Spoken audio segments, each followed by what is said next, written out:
गाढवाला गुळाची चव काय? कुत्ते की दुम टेढ़ी सो टेढ़ी. या म्हणी तर आपण ऐकलेलंच आहे.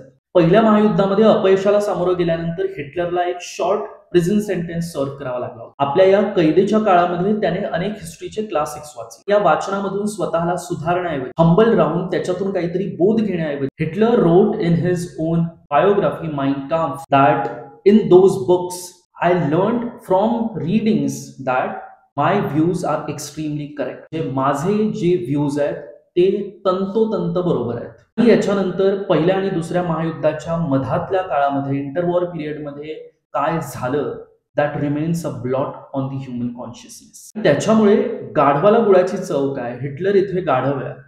Hitler was the least humble person. त्याच्यामुळे जो माणूस हंबलच नाही त्याच्यापुढे तुम्ही कितीही नवनवीन गोष्टी मांडल्या तरी सुद्धा त्या गोष्टींमधला तो फरक करू शकणार नाही. अल्टिमेटली जर का एका विचित्र इन्सेन माणसाला तुम्ही चांगल्या गोष्टी सांगितल्यात तरी in all that sanity he will only seek something that really nourishes his own insanity and therefore the moral.